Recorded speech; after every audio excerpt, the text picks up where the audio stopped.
is. The depravity of man. And when you're looking at it, you know what this is, right? This is called the depravity of man. What is it? What is the depravity of man? What does that mean? Here are some questions. This is a sheet filled with Bible verses. I'm not kidding. Bible verses after Bible verses after Bible verse of the evil of man. Of course, we don't have time to go through all of it, but this sheet right here, so think about these questions that a lot of times in our culture, ask yourself, what does culture usually say about man? Is man basically good or basically evil? Basically good or basically evil? People say, oh, he's basically good. What's the Bible say, right? See, this alone I found, that God made man upright, but they have sought out many schemes. It says in Romans 5, sin came into the world through one man, and death through sin, and so death spread to all men because all sinned. By the one man's disobedience, the many were made sinners. That's original sin. So when Adam falls in the garden, we all are contaminated. We all inherit his sin now. That's why we love evil. That's why it's not hard for us the second we're born. You go after evil. You go and you're selfish and all this, right? And then it just becomes more complex the older you get. Because that's how we are, inwardly. That's how we're born. Ask yourself this. Are people good deep down? Right? Are they good deep down? You know the answer. It says this. To the defiled and unbelieving, nothing is pure, but both their minds and their consciences are defiled. That's Titus 1. Ephesians 4, you must no longer walk as the Gentiles do in the futility of their minds. They are darkened in their understanding, alienated from the life of God because of the ignorance that is in them due to their hardness of heart. The heart of the wicked is of little worth. Whoever trusts in his own heart is a fool, Proverbs says. Whoever trusts in his own heart is a fool. Christ says, truly, truly, I say to you, everyone who commits sin is a slave to sin. 2 Peter, they promise them freedom, but they themselves are slaves of corruption. For whatever overcomes a person, to that he is enslaved. A lot of times, that's the other question to ask. Are we free or are we enslaved? You know, everyone's like, we're free. Everybody has free will. When the Bible doesn't teach that, the Bible teaches that our wills are in bondage to sin. Titus 3:3, for we ourselves were once foolish, disobedient, led astray, slaves to various passions and pleasures, passing our days in malice and envy, hated by others and hating one another.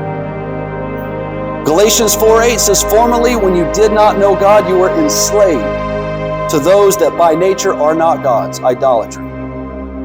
Over and over and over and over again. It's this idea of slavery to sin, corruption, bondage, evil, destruction in our hearts.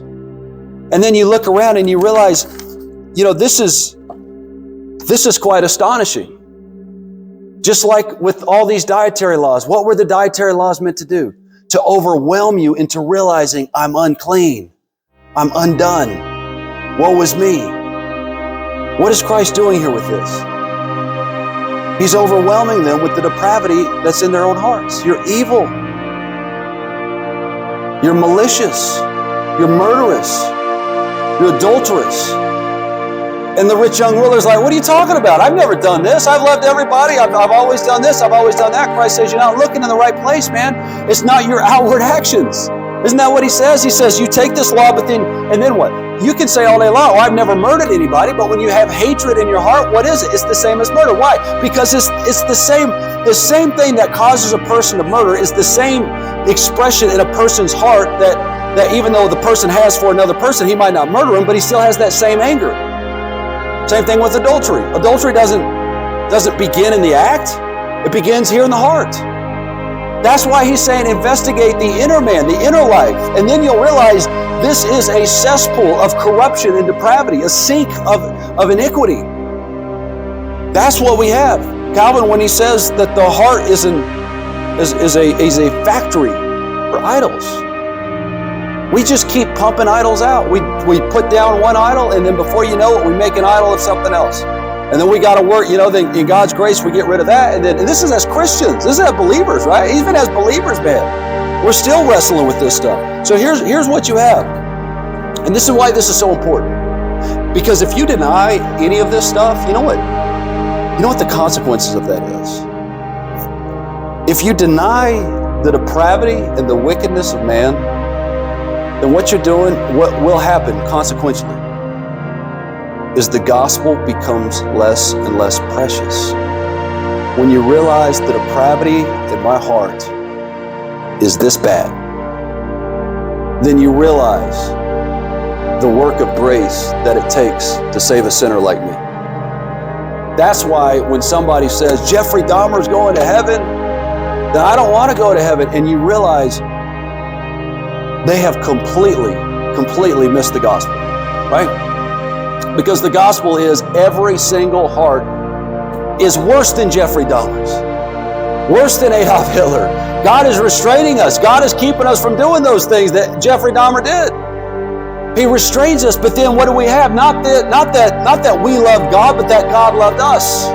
It's initiated by God. For God so loved the world. Then you realize, oh wow, He really did love the world.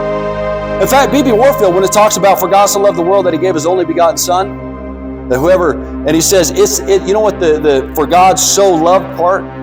He so loved the world. He's talking about the depravity of man. He loved the world so much that He would do this. What do you mean by so much? The depravity of man so much. It's the depravity of man part. God, though we're this evil, though we're this depraved, though we're this murderous, though we're this barbaric, God so loved us that He did something about it.